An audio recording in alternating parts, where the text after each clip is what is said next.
नमस्कार मित्रांनो, तुमचे स्वागत आहे. मित्रांनो, आपल्या घरासाठी, कुटुंबासाठी सोपे तोडगे. एकदा तुम्ही हे सोपे उपाय, सोपे तोडगे नक्की करा.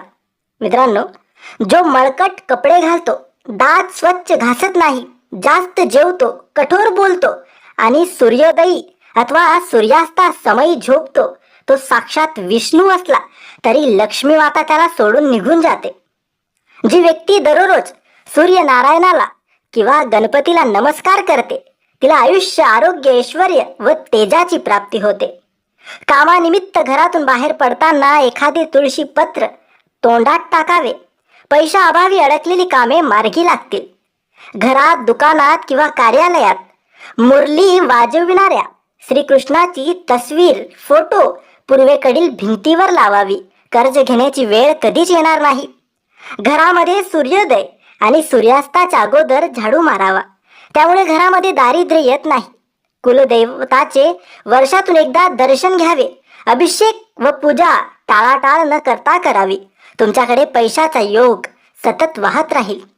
घरातील नवीन केरसुणी आणल्यावर तिला हळद कुंकू लावून पूजा करून वापरावी. तिला पाय लावू नये व ती सहज दिसेल अशी ठेवू नये. दिवे लागल्यावर घरात झाडू मारू नये.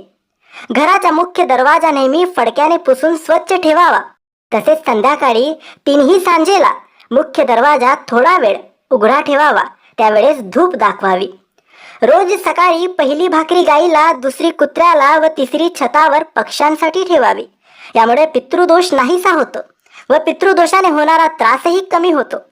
सगळ्यात महत्त्वाची गोष्ट म्हणजे वास्तुदोषावर उपाय म्हणून घराची तोडफोड करणे हे शास्त्र संमत नाही. तोडफोड केल्याने सगळ्यात मोठा म्हणजे वास्तुभंगाचा दोष आपल्याला लागतो. काटेरी रोपटे अथवा कॅक्टस घरात लावल्यामुळे त्या घरात राहणाऱ्या व्यक्तींना कसल्या तरी प्रकारची उद्विग्नता येते अथवा बारीक सारीक कारणांवरून कुटुंबियांमध्ये वादंग निर्माण होत असतात.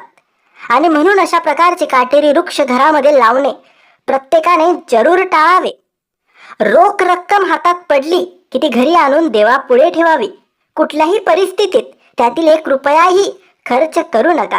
मग दुसऱ्या दिवसापासून खर्च करायला सुरुवात करावी. श्री स्वामी समर्थ. तर मित्रांनो, हे काही सोपे उपाय, सोपे तोडगे आहेत. आपल्या जीवनामध्ये हे नक्की अंमलात आणा. सुख, समृद्धी, सौभाग्य आणि शांती लाभेल. तर मित्रांनो, माहिती तुम्हाला आवडली असेल तर लाईक आणि शेअर करा. काही प्रश्न असतील तर कमेंट्सद्वारे विचारा आणि आमच्या चॅनलला सबस्क्राईब करायला विसरू नका. धन्यवाद.